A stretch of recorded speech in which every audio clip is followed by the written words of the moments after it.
Perfeito. Okay. So good afternoon, everybody. My name is Daniel. Nice to meet you.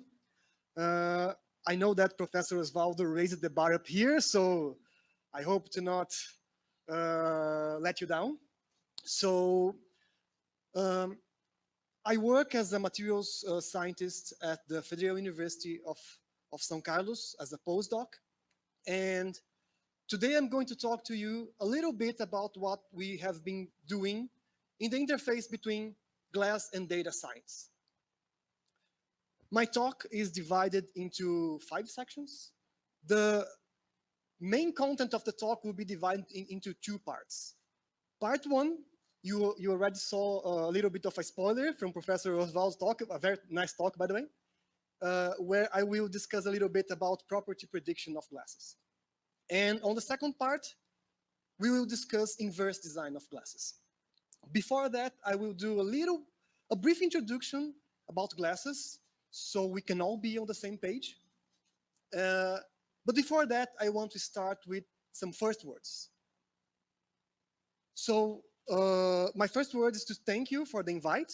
Thank you for the organizing committee. I was really honored and accepted it right away.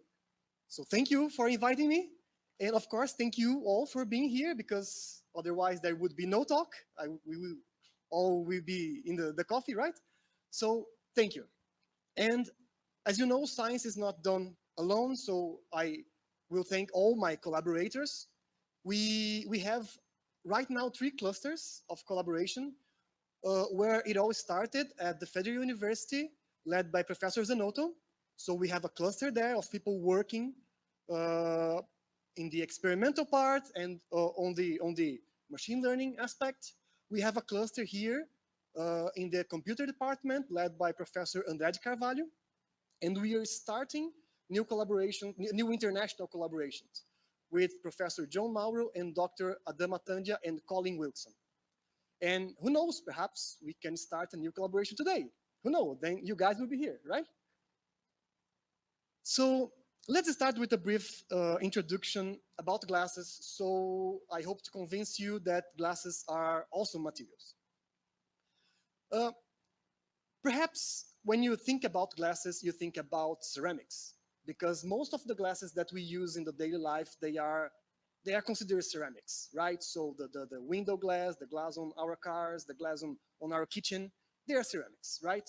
But in fact, glasses can be organic, they can be metallic, they can be inorganic glasses, which are the ceramics. But even inorganic glasses, they can be oxides or non-oxides. There is a whole lots of types of glasses that we can make. But for this talk, I will be limiting myself to oxide glasses. This is the focus of this work, right? So when I say glasses, please keep in mind, I'm telling you about oxide glasses, okay? And you probably know this, the main difference between a glass and a crystalline material is its chemical structure. And this is very important, this will be very important for us, right? So a crystalline material has an atomic structure that's periodic, and a glass material has an atomic structure that is disordered. Of course, there is much more to it. This is just a simplistic view, but for us, it's enough right here, okay? Here we are looking at the Material Science 101. This is the most basic fluxogram of material science. What this is telling us? It's telling us that we start with some chemicals, with some composition. We process this composition 1 or more times. After that, we have a material with a shape, an atomic structure. This material will have a set of properties. And depending on these properties, we want to exploit these properties for some applications. This is the basics, right? This is the base for material science. My question is, where glasses fit into this picture, right? Because we need to have a disordered structure, there are some ways to do that, but the most common way, commercially, 99% of the commercial glasses, perhaps even more, are made by the same process. Because you need a disordered structure, you melt your chemicals, and you cool it down really fast. So you trick nature. Nature wants to be in a crystalline state. It's the most stable below the melting point. But if you cool it fast enough, you trick nature, you keep the disordered state, and you have a glass. Most of the glasses are made this way, the commercial ones, right? And if you have the same, most of the commercial glasses, say, commodity glasses, specialized glasses, you name it. And if you have the same process, in the end, you will have a distribution of atomic structure that's quite limited, right? Because it's the same process. Of course, it's not always the same. You'll have other variables, but in the end, the distribution of structure that you can have somewhat limited. What this means is that the property of glasses are mostly dependent on the chemical structure. And we cannot say this of crystals, right? Because the crystallographic information of crystals will change a lot its property. Think about carbon and diamond, right? Two materials with the same chemical and wholly different properties. This is not the case for glasses. So we have this high dependence of the properties on the composition. Of course, this is a huge simplification, okay? So it's something to think about, to start thinking about machine learning, right? So this dependence here, this strong dependence, is something that we are going to exploit. And we think that this is an opportunity because, you know, you need features, you need information about your material to do machine learning. And if you know that the chemical information accounts for most of it, then this is an opportunity for us, right? And I just want to say that glasses are versatile materials. They can find applications in energy applications. They can find applications in optical things like the fibers that connect us through the internet, right? So we can use glasses for a lot of applications. So they are not only used on in our daily lives, right? And to close this session, I want to show to you that many glasses can be made. In one estimation by Professors Zanotto and Coutinho, they estimated that we can make about 10 to the 52 different glasses. So that's a lot. Okay, perhaps this is overestimated, but even so, if this is overestimated by 10 orders of magnitudes, it's still a huge number, right? And we estimate that we have only made 10 to the 6, 1 million glasses have been made and reported. So I wonder which interesting, which fascinating, which technological glasses are hidden away in this uncharted sea of compositions that have never been made, right? And, you know, we want to make them, but it's simply too much. If you randomly make a glass, perhaps you hit the jackpot, but most probably you won't. So we need tools, we need a way to navigate this uncharted territory of unmade glasses faster and cheaper. Because we live in a competitive society, right? We need to do it faster and cheaper. So this is the motivation of what we are doing. So let's start part one. We want to predict properties of glasses because we want to find those glasses that are interesting. So this is the main objective. We want something in our computer where we can feed a chemical composition and it will spit out all the properties of this glass. Okay, easy enough, but how to do it? Not so easy, right? The idea is easy, but how to do it is not so easy. So there are many ways to predict properties of glasses, right? You can go look into fundamental physics. You can go look into quantum mechanics, and you can use these models and predict some properties. And as you move along in the fundamental physics and empirical line, you will find lots and lots of techniques, of modelings that can help us to predict properties. So there are lots and lots of tools in all these tool sets. For this work, we wanted to exploit data-driven modeling because we had a database, so let's see what happens, right? Then you open the toolbox, and then you see that there are lots of methods that you can use that are data-driven. So, okay, where to start? Because there are a lots of methods, we decided to start with the one that we had some familiarity, and that was neural networks. So I'm not saying to you that neural networks are the best. Perhaps they are, I don't know. But we had some experience, and okay, let's keep it simple. Let's go where we have some knowledge and see what happens. But then even so, when you look inside the tool set of neural networks, you will find that there are lots and lots of topologies of neural networks. Which one to choose, right?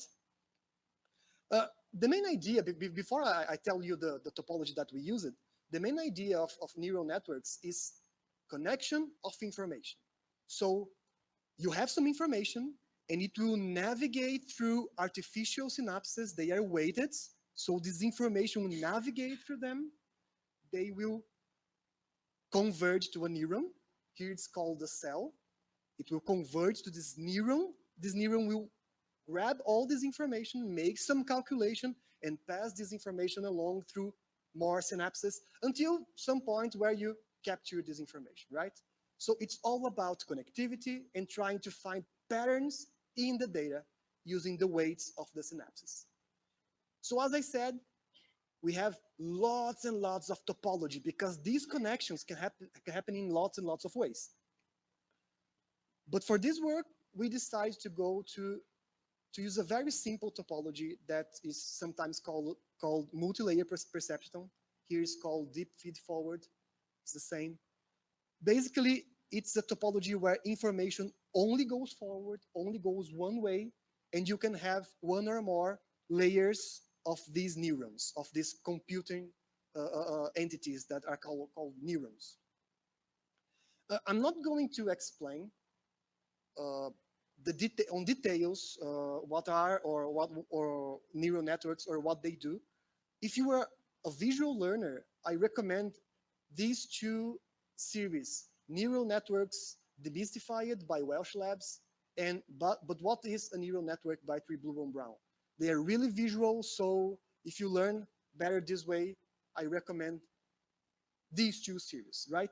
And if you are a vision learner, I also recommend this TensorFlow playground, where you can see what's happening inside the network. You can change the number of neurons, the number of layers, you can change the activation function, and you can have a connection with the network and understand what's happening behind the curtains, right?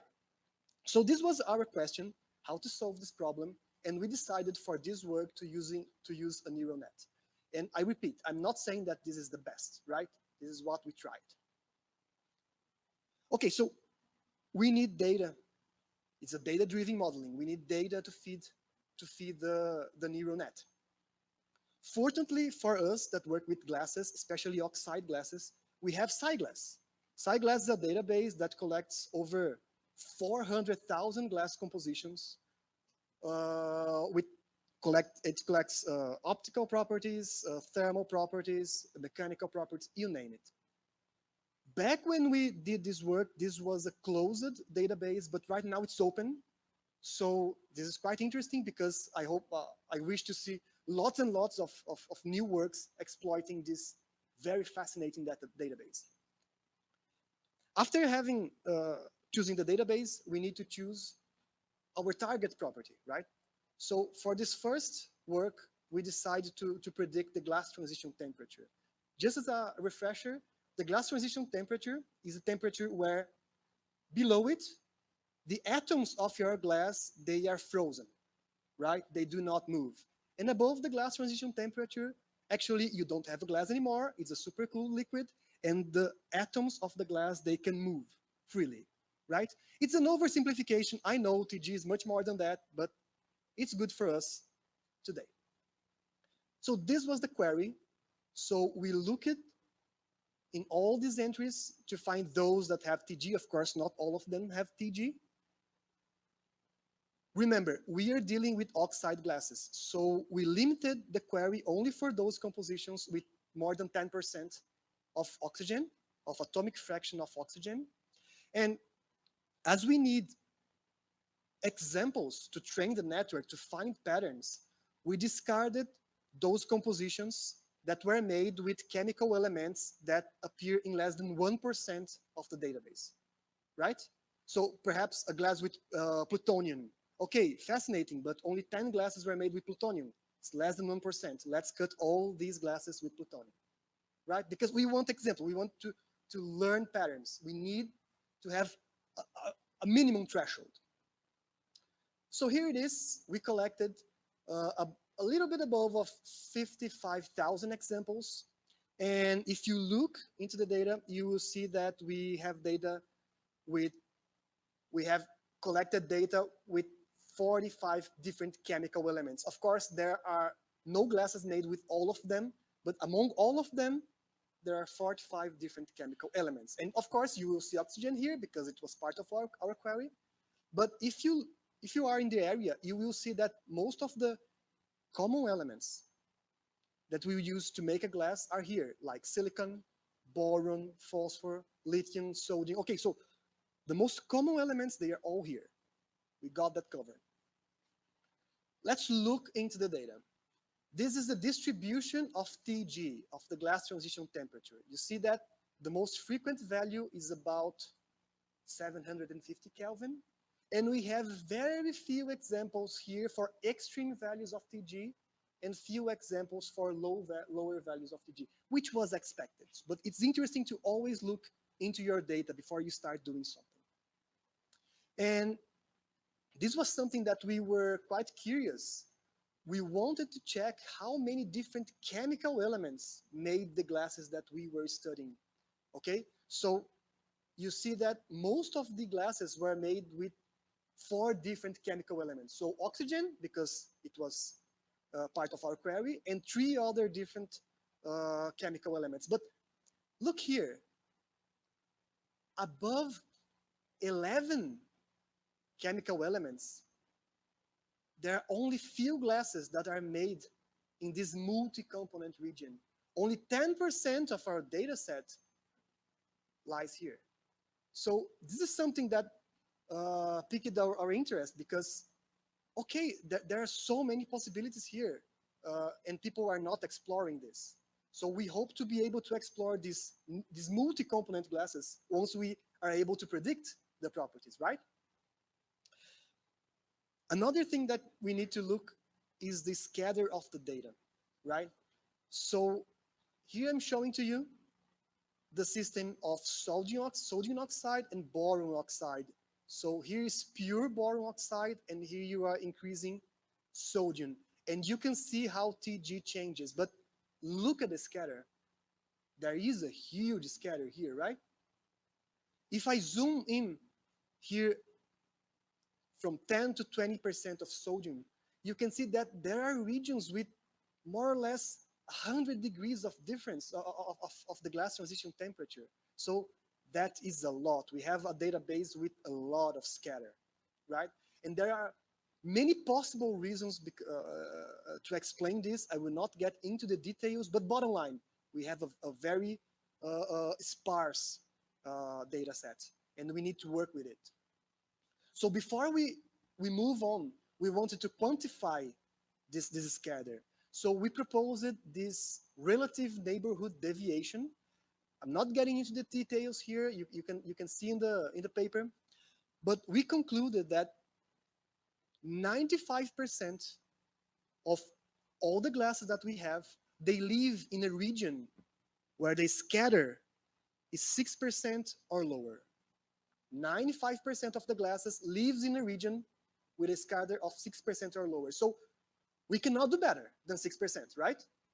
Because otherwise we would be overfitting the data. And this is a huge problem. So this was something to keep in mind. We cannot do better than 6%. This is our intrinsic scatter with this analysis, right? Okay, fascinating. We looked into the data. Now we need to build the network.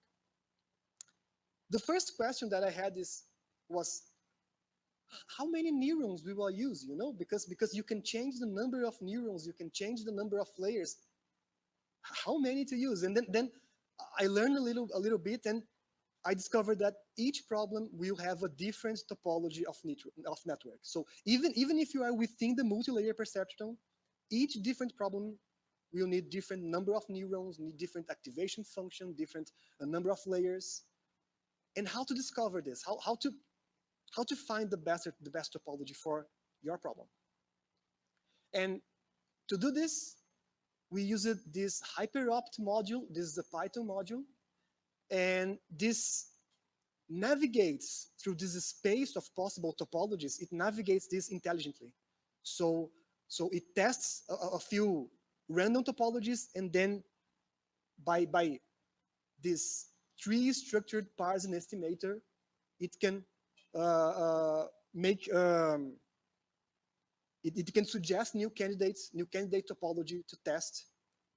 And this is what we did, and we tested 500 different topologies, and we chose those that had the best median loss in a 10-fold cross-validation test, right? So we test lots of topologies, found the best one, went with it. And this was the setup. 80% of the data was used for training the network, 10% for validation, and 10% was a test set. It was hidden away. It was locked in a box. The network never saw this, ever. Okay, so this is the idea of this is to simulate new data. Of course, we are not going to make 5,000 glasses just to test our network. So we hid some data to check what happens. And here, you probably saw this plot the last talk, right? So this is the prediction of TG versus the experimental TG for the test set. The data that the network never saw. And it was quite good. It was quite good. At least it was not perfect, but it was reasonable. With a very nice R-square, and you can see here the relative deviation. You can see that 95% of the data can be described by an error of 9% or less. Remember that the intrinsic scatter was 6%. So we got 9. Not perfect, reasonable. What I want to say here is that, of course, this network will not substitute experimental measurement. The error in an experimental measure is much less than this. It's much less than this, right? It will not substitute. But to give an initial guess, it's something that's valid, right? We were also interested, as I mentioned, in multi-component glasses. So we wanted to check if the network had some kind of trend in the error of prediction as you increase the number of chemical elements in your glass. And there was none, right? So here, the number of chemical elements is increasing, and this is the error of the prediction in the test set, and there is no trend. So we were quite happy because we want to make multi-component glasses, right? So this trend was quite good for us. However, when you look at the prediction versus the true value of glass transition temperature, you will see that our network is not good at the extreme, right? We are not predicting the extreme values of TG quite well. This is a problem. Remember that we had very few examples with high TG, so this is something that we need to think about. And actually, in a new paper, we tackled this problem. I will talk a little bit later about this, but this was a problem in the first paper. Well, you need to look inside, right? If there's a problem, there's a problem. What can you do? And just to show you the prediction of the network, here we are not talking about the test data set. This is all the data points in the data set. And here is the prediction of the network. This is for the system sodium oxide and silicon oxide. And we, as glass scientists, we expect the TG to fall down in this system because the sodium will break the silicon network. You have more mobility, and TG will fall down. So this was expected, and the network learned this. And you can see that even the scatter, the data has lots of scatter, and Most of them are within the uncertainty of the network. Now, this plot, we already saw this plot. This was the boron oxide with sodium oxide. And this is a very weird system because TG increases, has a plateau, and then decreases. And this is the boron anomaly. This was something that researchers in last century were crazy because why is this happening? And because they studied it a lot, it got the name of boron anomaly. And we wondered, have our network learned the boron anomaly? And the question is yes. We didn't teach it directly, but it learned from the data that there is an anomaly for boron. It's not just decreasing the TG as it is for silicon. For boron, it learned this. And quite interesting, here you can see our prediction for a purely data-driven model with a physics model. They are not the same, but they give quite good predictions, right? So a comparison between physics and data-driven is giving very nice results. I find this plot fascinating. And just to show you that the boron anomaly was captured for other systems, here is for lithium and boron, right? Here is a network predicting the boron anomaly. So we were quite happy. And of course, this is the result. We now have a neural network that you can throw into the computer some chemical composition, and it's really fast. It gives you the TG. Great. This is what we got. We got this. We published it in the late 2018. This was a collaboration between two CPIDs, the glass CPID from Professor Zanotto and the statistics CPID here from ICMC. And this, believe it or not, this, as far as we know, was the third paper that applied artificial neural network for glasses.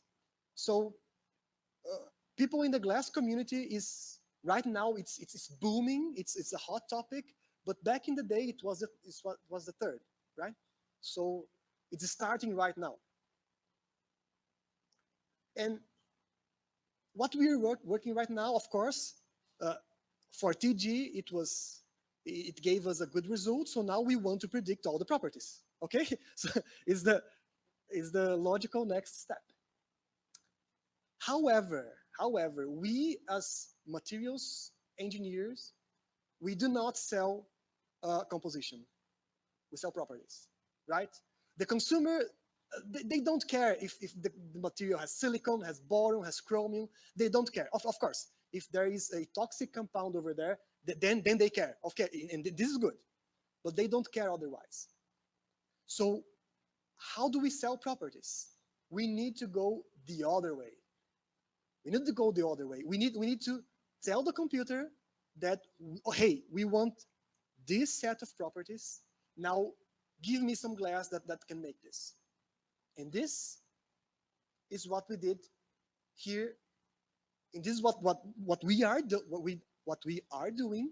This is an ongoing work. It's still not published, so it's still rough on the edges. But I wanted to show to you. This is part 2, inverse design of glasses. So how to do this? I'm not a data scientist. I'm learning a lot, but this is not my formation. As far as I know, you cannot use a neural network to do this opposite direction. This direction you can, because one chemical composition will have only one value of TG. But if you give one value of TG, you have lots of compositions that have the same value of TG. So, and neural networks are deterministic, right? So I don't think neural nets are the answer here. We need to go, we need to look into optimization algorithms, right?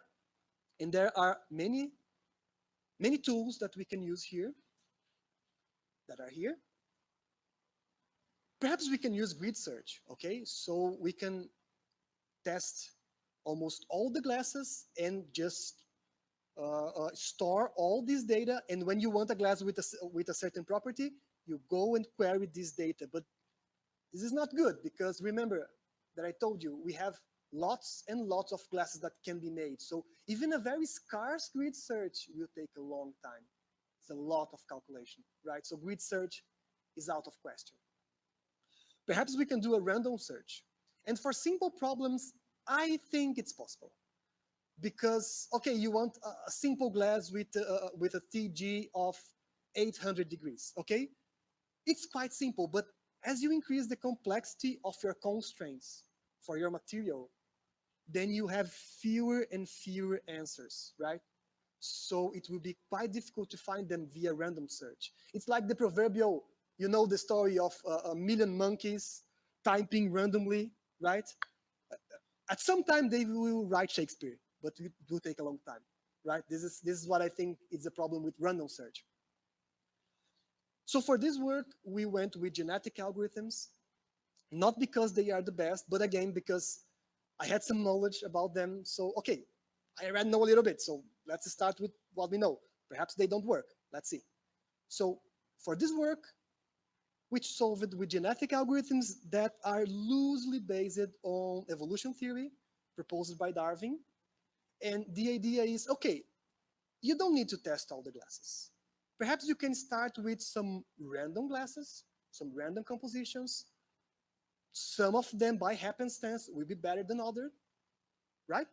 And then you somehow evolve these compositions into a solution, right? And this is what these algorithms do. They evolve through means of survival of the fittest. And I'm going to try to do a genetic algorithms with you. I know that, I guess most of you know about it, but when I did my grad and undergrad studies, I never had a class about this. And when I learned about this, I thought this is fascinating. So if you already know this, please bear with me, but it will take a few minutes. Let's try to do this because I think it's interesting. So the idea is that from the biological point of view, individuals have some place where they store the information about themselves. And this is the genotype. This is our DNA. And the manifestation of this DNA is the phenotype. So if you have the color of your eyes depends on the environment, of course, but it's written somewhere in your DNA. How can we translate this for materials, right? So perhaps the genotype can be the composition, right? If I give you this genotype, you can go to your lab and melt this glass, and you know everything that you need to know to make this glass. But what you perhaps don't know is the properties of this glass, and this is the phenotype. So perhaps you don't know that the TG of this glass is about 750, but it is. It's there. Within this information, there are lots of properties that is encoded here, that are encoded here, right? And of course, one glass is an individual, and many glasses are a population. So the idea of genetic algorithm is to start by generating a random population. Here it is. I will just color code them because it will be good for us later on. And we need to define, as in nature, we need to define a fitness function. And this will depend on the problem. So for this problem, for this example, I want to find a glass with a higher value of TG. So my fitness function, I want to maximize TG. But this function can have more than one objective. Perhaps you want to maximize TG and reduce density. I don't know. It depends on where you want to apply this glass, right? So for this simple example, we want to maximize TG. And here it is. These are the glass transition temperatures computed using the trained networks. I'm not cheating here. These are actually predictions by the network, right? And you see that by happenstance, some of them will have a higher TG than others. This, due to the random nature, this is expected, right? So what we want to do is that we want to propagate the information of those that are better. We want to propagate this to the next generation. So we will have some bias in selecting the genes of the glasses. You can see the colors here. We will select most of these genes to build the next generation, and less of the genes of those that do not have such high TG, right? So we've built ourselves generation 2. Last step, we need to add some variation there. And one way to do this is by mutation. Same as in the natural world, right? So you saw here, this was 1. By chance, this was changed to a random number. And you see that this number was not even in the initial population. This was a mutation. Okay? So this is a way to induce variance into the generation, into the process. After this, generation 1 is over, and the process begins again with generation 2. Again, we compute our fitness, in this case is TG, and look there, we have a breakthrough. We have one glass with a TG that's higher than all the previous ones, right? This is what we expect. And as you iterate in this process, we expect to find, if there is a solution, we expect to find the solution. It's not a guarantee that we will find the best one, but at least a good one. If there is, we can find it. And all of this was done using the deep module from Python. This is a fascinating tool, so if you are into Python, check this out. And now, let's go back to glasses, right? What we did is that we applied this concept to try to design glasses, new optical glasses, and new glasses with homogeneous nucleation. I will explain this later, but keep in mind that this is a work in progress. We are still learning, we are still doing, but let's see what we got. Let's start with the optical glasses. So if you want to design a new optical glass, I recommend reading this paper by Peter Hartman, where he discussed just that. He discussed the current trends of optical materials, right? And you can see them here. We want glasses with high refractive index. We want glasses with high Abbe number. We want glasses with high refractive index and Abbe number. And high refractive index and low Abbe number. Bonus point if you have lower TG, because then you can use for precision molding, right? So these are the trends, and according to Hartman, this is the dream, right? To find a glass with high refractive index and high Abbe number for application in lenses. And here is the Abbe diagram. You can see the refractive index growing in this direction, the Abbe number growing in this direction, and what this trend wants are glasses that push the envelope in this direction.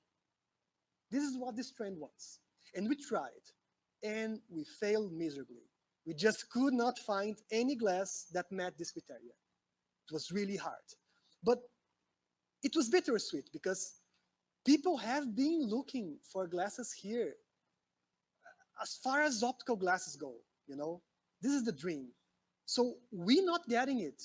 Perhaps it's a clue in the direction that I'm not going to say that it's impossible, but it's really, really, really hard. Okay? So, okay, we tried, no answer, so let's move on. We tried this simpler design trend. So we want glasses with Abbe number above 60. This can be used for lenses for precision molding, for using in cell phones, right? So we tried this, and lo and behold, this was the first glass proposed by a genetic algorithm in our lab that we melted. This was the first one. Great, we have great expectations, and it was too hygroscopic. We could not measure the optical properties because the ambient, it attacked the glass. It became opaque, so we could not measure.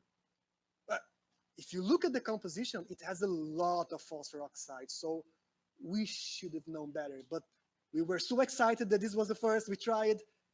This was not good, but one thing that I forgot to mention is that into your fitness function, you can apply some constraints, you can apply some penalties.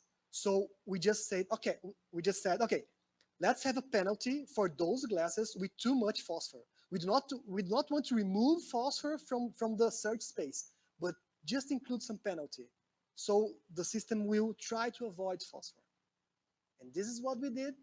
And this was the second glass. And as you can see, the composition is quite similar: phosphor, strontium, silicon, and aluminum, but much less phosphor oxide, and 80 other compounds. So this is a multi-component glass. This is what we wanted all along.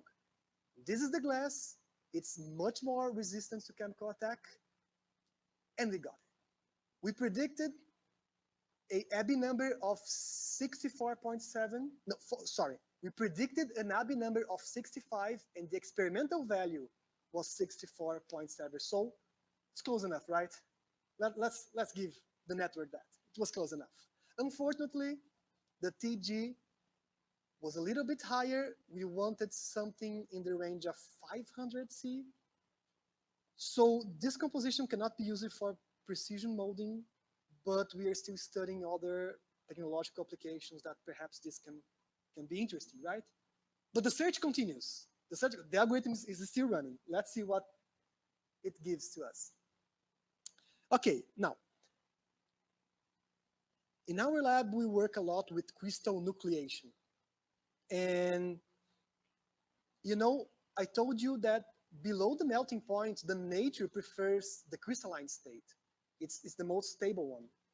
So you need to trick nature into forming a glass. But if you give energy, if you give time enough, the glass will crystallize because it's the most stable phase, right? It will reduce the Gibbs free energy.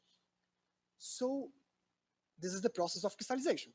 But crystallization can happen preferably at defects. This is called a superficial crystallization or heterogeneous nucleation or surface nucleation, or it can happen in the volume. So it can happen inside the material, even without defects. And this is the homogeneous nucleation. Most of the known glasses, they are heterogeneous glasses. So crystals appear mostly in defects. So, okay, let's try to exploit this. Let's try to find new homogeneous glasses. This is what we thought, because this is what we study in the lab. And we know that there's a very simple rule. Usually, if the reduced glass transition temperature, that is Tg over the melting point, if this is below 0.6, then you have a higher chance to nucleate in the volume. So we know this. This is actually a paper from our group. We know this, so we set this as a target.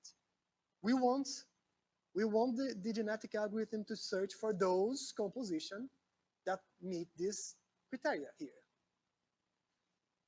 In this test, we applied some extra constraints because we want to be able to melt this glass in our lab, and this is the limit of melting of the furnace that we have. We want the composition to form a glass. So we penalized those compositions with that do not have enough glass formers. Not all chemicals make a glass easily, right? So we know those that make, and we penalize those compositions who do not have a minimum of glass former. For this work, we looked for simple glasses, only those made with 2 or 3 components. Because as you keep increasing components, one of them can act as a nucleating agent, and we don't want that. We want true volumetric nucleation. So we limited to simple glasses.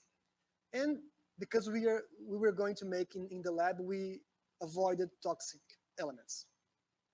So these were the first 3 candidates that we tested, and the first one was a success.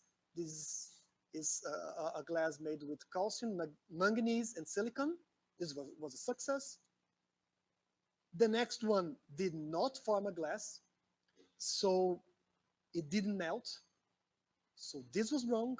Our prediction of the liquid's temperature was wrong, which we are not even that said, because predicting the liquidus temperature is really, really hard. Our uncertainty in predictions is huge, because the liquidus temperature depends on the crystalline structure, and we are not feeding this information into the network, right? So our prediction is really rough for the liquidus temperature. So this one didn't melt. Okay, patience, next one. And the next one was too hygroscopic. So perhaps these two do have nucleation in the volume. We don't know, but we cannot say for certain. So this is some of the problems that you have in this field, because how can you put a constraint on chemical durability? How can you put a constraint? You know, you will have the uncertainty of your networks all stacked together. So it's, you have some positive results, you will have some negative results. This, we saw that this is pretty common in this, using this technique. Now we wanted to go even further. We wanted those glasses for which the chemical composition of the crystalline phase is the same as that of the glass, right? In other words, there exists at least one stable crystalline phase in the world reported that have the same composition of the glass. But this had to be done manually. So the genetic algorithm spit out lots of compositions, and we check it, because I don't know how to do this automatically. Perhaps using what Professor Osvaldo said, perhaps using some machine learning that can read papers and check this information. But for now, it's still out of my grasp. So this was not machine learning, it was humanly done, right? So we did this, and these are some of the candidates that we got. And if you are in the area of crystal nucleation and you look at this list, you will see that all of those compositions are already reported in the literature to having volumetric nucleation. So all these compositions, they do have volumetric composition, and they meet all our criteria, and they were predicted by the genetic algorithm. Okay? So these are all positive results. We don't need to test, because we have papers published about this. And these were some new compositions, no papers published. And we tested some of those. The first one is a lithium aluminum silicon, and unfortunately, it did not crystallize in the volume. So it was a negative result. But the next two that we tested, this barium silicate and this other barium silicate, they both nucleate in the volume, and are new compositions, and they have at least one stable crystalline phase that is similar to the glass composition. So we got two new results. Those in the last slide, they are already reported. We got two new results, and one of them is right now a subject of a master thesis. So there is a master thesis that's studying the crystal nucleation in one of the glasses predicted by machine learning. So you know, it's everything is feeding itself. So I want to say some closing words. Of course, we are working with lots of other projects, but the week before the last one, we got this paper accepted where we tested other machine learning algorithms to predict TG. So there are random forests, decision trees, K nearest neighbors. So many algorithms, we solved the problem of the extreme values of TG. And also, we tried to interpret the results of the random forest. So in other words, the algorithm, the computer learned something about glass. Now we want to learn what the computer learned. We want to have new insights about the final model that we got. And I'm not going to talk about this today, but this is published, so if you're curious, please check it out. And of course, I want to thank again all my collaborators, and thank you for watching until the end, and the sponsors, and If you have any questions, please let me know.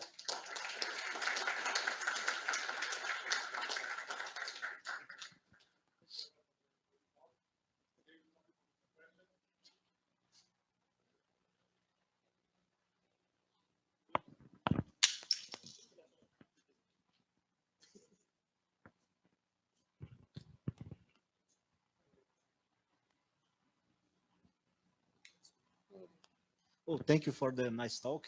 Thank you. Can you try to use the genetic algorithm to find a target TG? For example, Sorry? If you want a material, if you are a target TG, Yeah, can you use the genetic algorithm to Sure, sure. because you show only results to maximize it. Sure, you can. You can.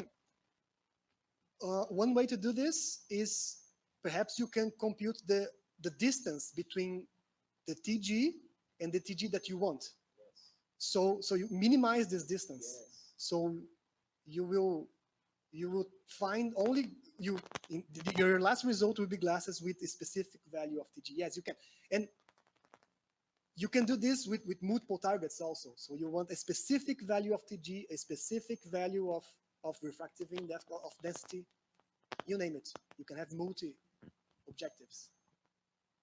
Thank you.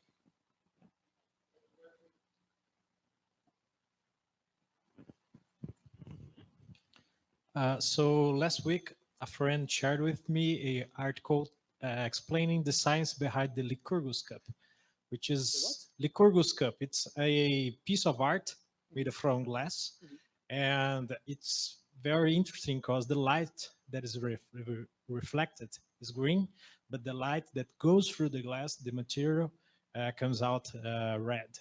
So it took us like I'd say 1,500 years to develop this our modern science to discover how a craftsman back in the day had the ability to develop a material like this, and they discovered that this very specific aspect of the material is due to the nanoparticles of silver and gold in a very specific concentration and also a very specific size distribution.